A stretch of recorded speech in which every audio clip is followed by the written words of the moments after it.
2 நாளுக்கு முன்பு நம்முடைய சிஎம் சார் நன்றி சொல்றதுக்காக திருச்சிக்கு போனாரு. திருச்சி கிழக்குக்கு. இங்க பெரம்பூர்ல ஜெயிச்சிருக்கிறாரு. இங்க இருக்கக்கூடிய பெரம்பூருக்கு போய் நன்றி சொல்றதுக்கு வக்கு இல்ல.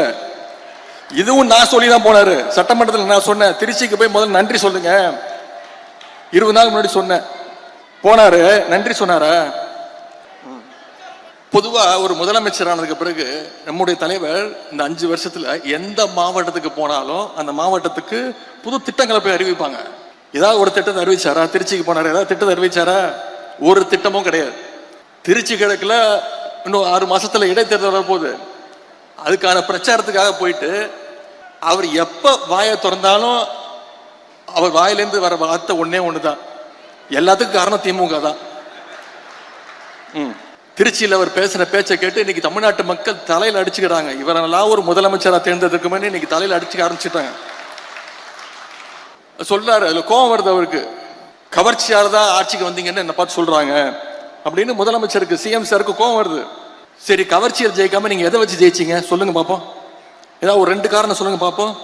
கலைஞர் மாதிரி இந்திய எதிர்ப்பு போராட்டத்தில் கைது பண்ணி போராட்டம் பண்ணி ஜெயிலுக்கு போயிட்டு வந்தீங்களா? சரி, எங்க தலைவர் மாதிரி மிசா கொடுமையில 1 வருஷம் உள்ள இருந்து வந்தீங்களா?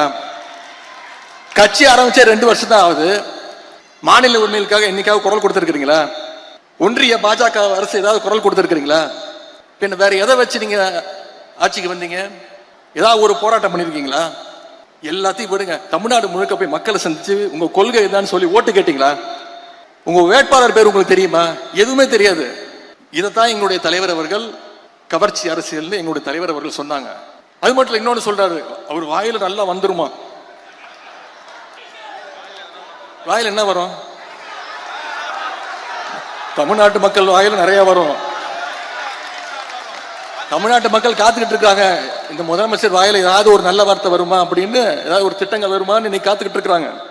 இது வரைக்கும் உருப்படியா ஒன்றும் வரல. எந்த பிரச்சனையை கேட்டாலும் திமுக வெர்சஸ் தாவேகா, எதை பத்தி கேட்டாலும் திமுக செய்கின்ற சதி.